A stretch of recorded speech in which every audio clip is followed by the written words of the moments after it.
Brewing Network. All right, turn everybody on. There we go. Meg wants to be turned on real quick. Please turn me on. There we go. All right, welcome to the Behind the Beer stage. Our job is to talk beer with great brewers and drink beer and make sure you have a little bit of beer because we're against not having beer over here at the Behind the Beer stage. Yeah. We got some pictures right up here. If you see the young man in the blue Firestone shirt, he will pour you some Golden Road Brewing beer that we have on tap. Sitting with me today, of course, we have Melanie from Tap Hunter. Cheers. My co-host. And then we have Jon Carpenter. He's the, is it Brewmaster? Do you have an official title like that? Sure, yeah. Brewmaster at Golden Road. And Meg Gill with Golden Road. What is your title, Meg? Founder-ish. Head founder, girl, person? Founder-president. Founder-president, Meg Gill. And Meg, I've known you for a few years. You've been around the brewing industry for quite a while, but Golden Road just opened. How long has it been now? We started brewing about 9 months ago. Okay. So it's pretty short little timeline here. Fresh and new. It feels like about 20 years, but right. It'll do that to you. And we're still in construction and building and growing and growing. But yeah, 9 months we've been brewing, and about 5.5 months we've been canning our beer. So Okay. And you're in Los Angeles. We are. We're in the east side of LA. Atwater Village is east of Hollywood before you get to Glendale and Pasadena, so near Silver Lake and Burbank. Anybody here from LA? Came over from LA? There we go. Awesome. Yeah. LA's kind of in need of more breweries, right? Yeah. That's right. So Golden Road trying to fill that need for you Yeah, guys. Justin, I think it was about 15 months ago that we were at a dinner with Pete Schlossberg, maybe, and you told me I was effing out of my mind for thinking that LA was a ripening beer town. So Here's my middle finger. Right. I probably was drinking, so it doesn't count. Anything I say when drinking does not count. No, it's a good market for great beer, right? Yeah, it's the IRI data shows up about 40% year to date in grocery stores. We're about the national average 5%, but I look at those San Francisco, Bay Area, and San Diego numbers every day, and our goal is to make LA a beer town by what we're surrounded by, and that's great brewers in San Diego, around us in LA, and in Northern California, and to kind of complete the map in California. Great. Well, I think we have to talk about some of your choices in the brewery, and one of them, obviously a big choice of yours, is to can beer. Which a few breweries are doing now. It's becoming increasingly popular. Do you want to tell us about the decision-making process in choosing to put beer in cans? Yeah, first and foremost, the lip service we pay to it is that it's best for the beer. And it's a portable option. So the limited oxidation that happens, the lack of light strike that aluminum provides compared to bottles. But more than that, starting a brewery, the passion that I felt getting into the beer business at Oscar Blues was about the packaging and about giving people the freshest available option for great beer that you could take places that bottles couldn't go. And that was what attracted Tony and I to the can, first and foremost. And then we worked with Jon on developing styles that would go in the can, and then finally from there we decided that the 16-ounce format would be best for us, especially based on the styles that we were offering in a can, and we're the only 16-ounce six-pack on the market, so it's a little bit of a value. You get 24 extra ounces in every box, and we're passing on that value to the consumer. So everybody needs 24 extra ounces, I guarantee you. I'm a big fan of the tall boy can. I think it's a good choice. It sounds like it's honest. It's funny, but Justin, it's I'm a big fan. You feel like you're drinking a full pint of beer. Right. You're right. It is honest because 12 ounces is just a lie. That's not a pint of beer. It's a bastardized American redneck version of a beer. It really is. She said that. Everybody. So, Meg, you guys have an amazing facility. We had the chance to be up there a few weeks ago during a Brewers Association meeting and touring the facility. How many of you have been to Golden Road Brewing? So, all of you who have not, make your way there. It's an amazing facility, and I just want you to talk a little bit about the growth of your brewery, because all of us on the tour were just in shock about what's going on at Golden Road. Well, I apologize for it was supposed to be all built out by the time you guys came for the California Craft Brewers Association meeting, but we've seen an enormous demand for the beer in LA, and we anticipated that, and we ordered a second brew house and 19 vessels from Germany that were on their way that have all landed now. So we're in the process. We set 9 Zeeman tanks yesterday, and then we're cutting the roof off, and we'll set the other 10 in the next few weeks. Our brew house is on its way. It's about 3 weeks away from the install process that Jon can talk a little bit more about. But from the beginning, we knew that to really do LA craft beer justice, that we would need to plan ahead and do more volume than our first kind of brew house could produce. And there's a record you're trailing of growth, right? A little bit of a record you're trailing. Yeah, I think that there are some BA numbers that Jon and I don't really talk about, but that exist. We're looking at potentially the top by volume startup in American craft beer history, but we have a few more months until we talk about those numbers. Which is weird because the Meg I know is not competitive at all. Oh, you want to put a bathing suit on, Justin? See? No, nobody wants to see that mess. They might like to see you put a bathing suit on, but not me. That is a hot mess. All right, let's talk beer with Jon. Now, we're drinking the, let me get it right, Point the Way IPA out of the can. I'm not sure if that's what was poured in the pitchers. No? That's not what the crowd is drinking? Well, start telling me about the Point the Way, and then maybe we can talk about the beers he was pouring. Tell us about this IPA. Sure.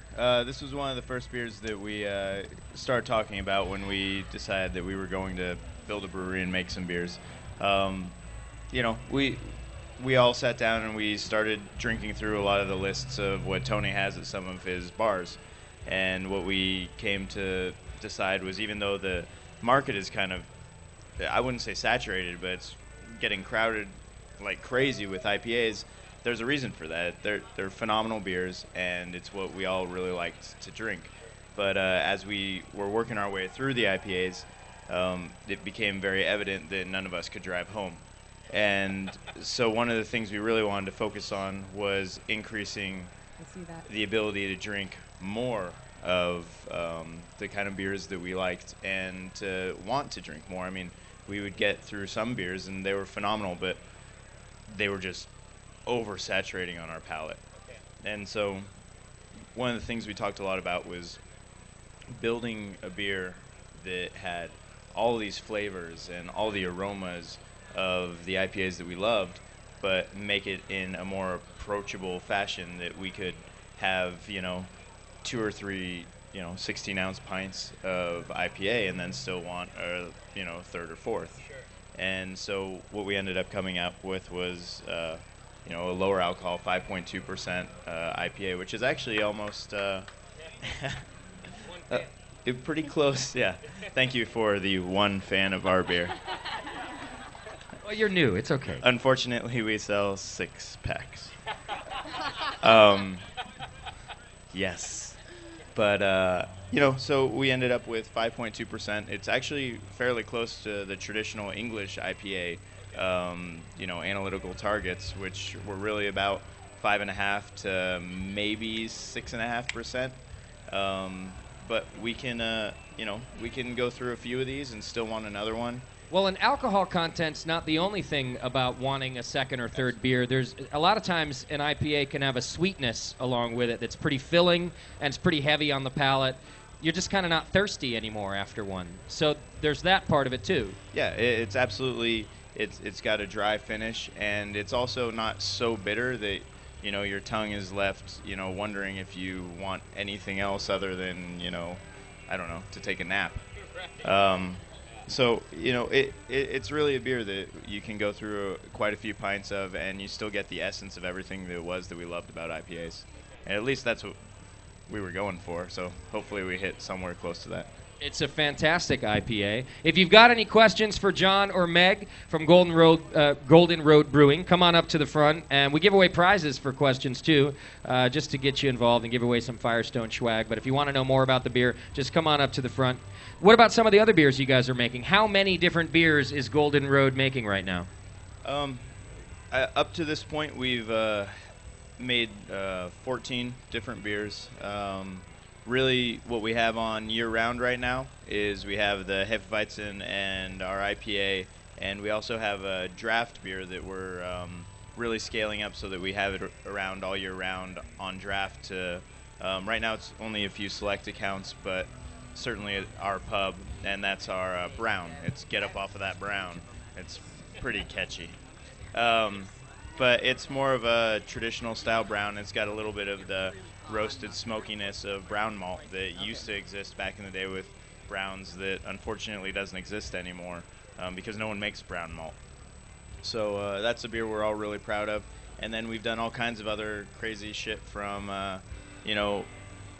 right now we're serving Berliner Weiss that is a style that I think is coming back. I hope so. Yeah, as people start, coming back into the ebb from that super high alcohol thing, people are starting to realize that, sessionable, and it's become such an obnoxious word, beers are kind of fantastic because I think most of the people that are here to drink beer all day long.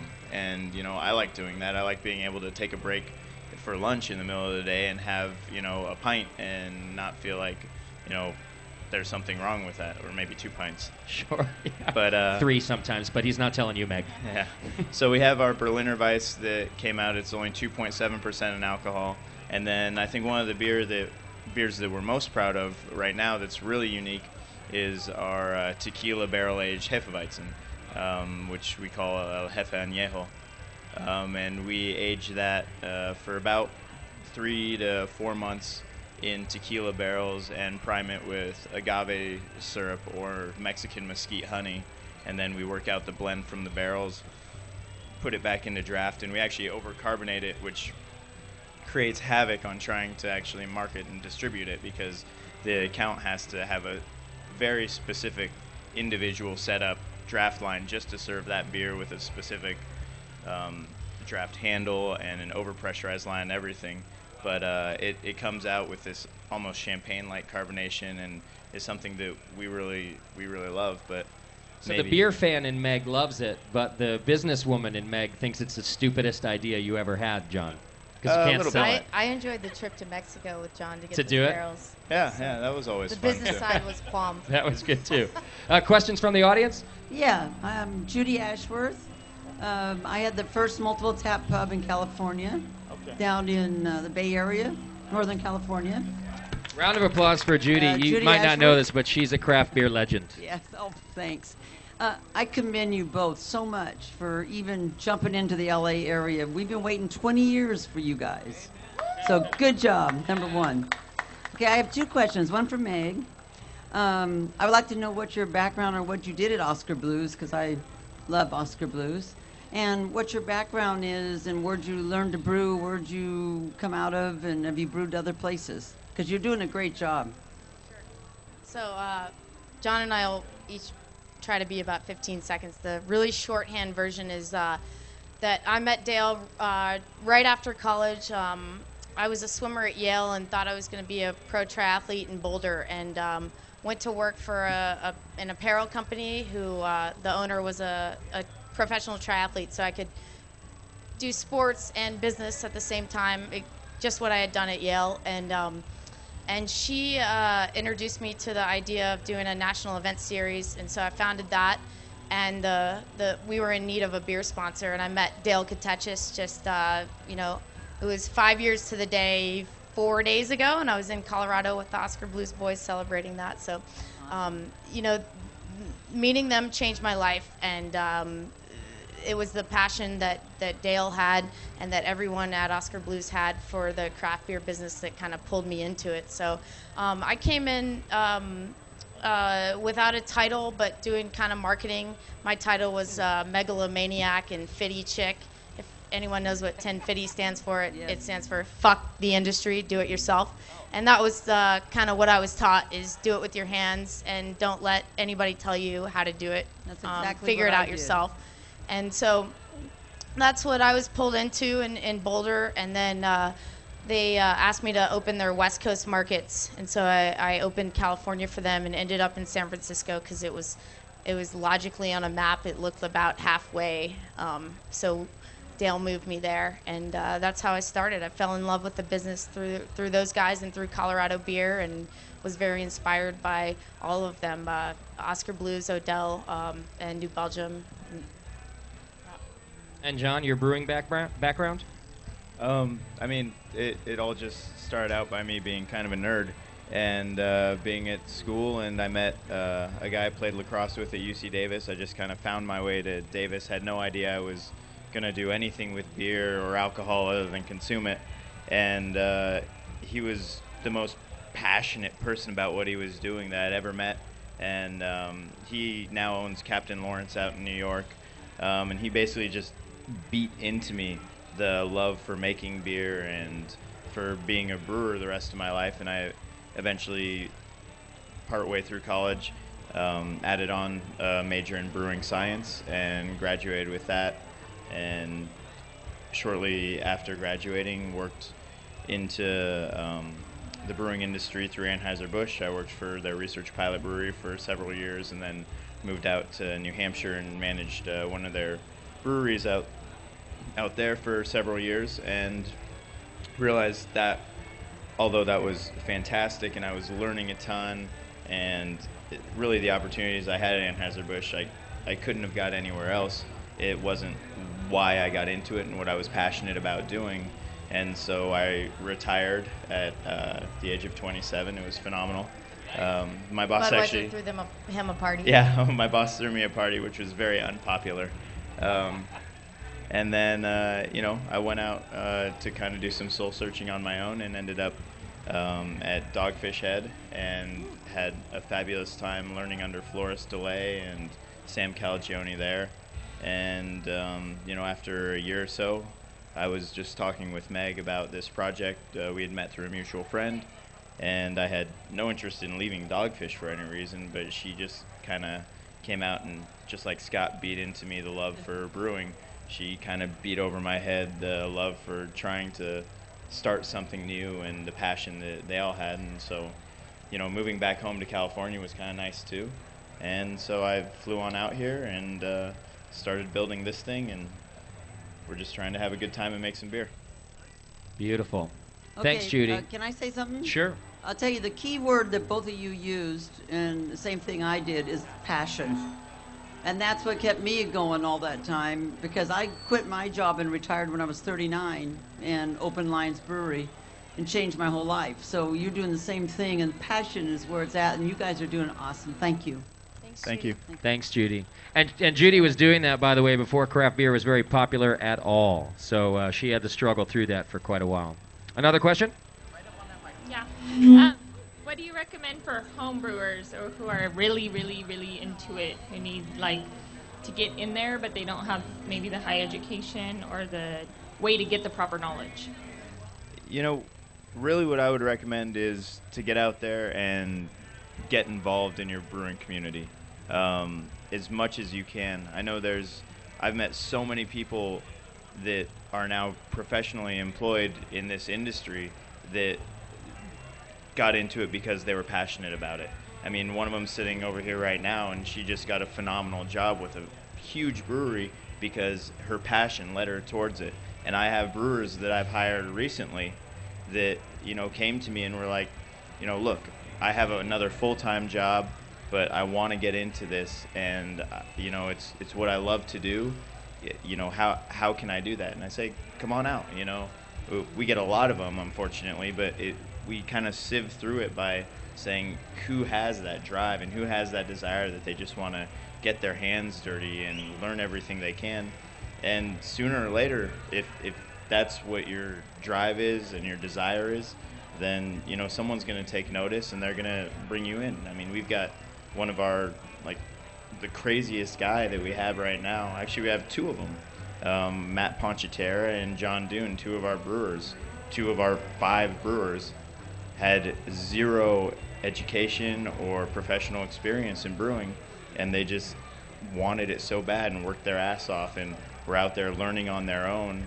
And I couldn't help but say, shit, come on and join the family. And, you know, I think a ton of brewers out there that are doing amazing things got their start that way. Yeah, I think, just to follow up on that, I think a staff of about 20 we have on the production and kind of finance and ops side. Over a quarter of that staff started just volunteering, interning with us, and then we brought on within some of them within a month, some of them within 6 months, full-time staff with us. So, you know, we have a lot of green people at our brewery, and I think it's because John and I had similar experiences. Like, I didn't get a paycheck for the first 3 months that I was in the business, and just volunteered to go at it because it was a passion that I had. And we've been fortunate enough in LA to be kind of have a big outlet for that. So I would just say, like, follow your passion. If you see a brewery that you think that you can help in some way, go after it, and don't be afraid to be poor for a little while. So it's really easy. Work for nothing for a long time, and then work for next to nothing for the rest of the time. That's how the brewing industry works. Well, work for free beer for a little while. Yeah. Not nothing. One more question? Sure. I'm a home brewer from the LA area. How did you break through the anti-alcohol bubble of the LA area? Because I know breweries and wineries have a hard time breaking through in licensing and everything. And what's your all right. What's your advice to someone who wants to break through that bubble and actually make it as a microbrew? I would feed them beer. No. True that. One of the resistance I've seen is the licensing in the LA area, and it's been really tough. I know Eagle Rock and Craftsman has been pretty successful. They're probably other than you guys, you three are the only successful breweries that have made it through. Yeah, it's you know, the conditional use permit is the hardest kind of thing to do in LA County, and we had a modification to our CUP that took a bit, but to be honest, like, it's amazing to see that we were able to open a brewery in 4.5 months, and it took us over twice as long to open a restaurant. So you can feed people 10,000 barrels of beer in 4 months, but, you know, it takes almost a year to open a little restaurant that feeds people a couple of gallons of beer a day. So it's pretty incredible what the red tape involves, but the brewing process is a lot easier in LA, and there is no jurisdiction with the health department in LA County to come into your brewery, so you just kind of need to familiarize yourself with the departments and what you can do as a brewer and manufacturer versus what you need to serve to the public. And I think one big thing, too, is it's along with being passionate about what you're doing, do the things that are unpleasant. And the things that are unpleasant in licensing are the same things that are unpleasant in learning about beer in so many different ways and all those things. If you really love what you're gonna do, get your fucking hands dirty and, you know, get your knees scraped and go out there and do what it takes to get it done. And it really, really sucks a lot of the time, but in the end, you know, there's that light at the end of the tunnel, and eventually, hopefully, you get there. And if not, then break through the side of the tunnel. Thank you.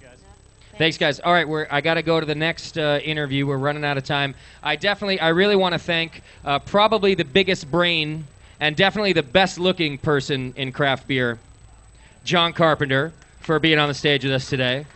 Oh, and Meg was pretty cool, too. Thanks, Meg, for being up on the stage. That was awesome. And Golden Road Brewing, you can check it out. Go over to their booth. They got more beer pouring over there.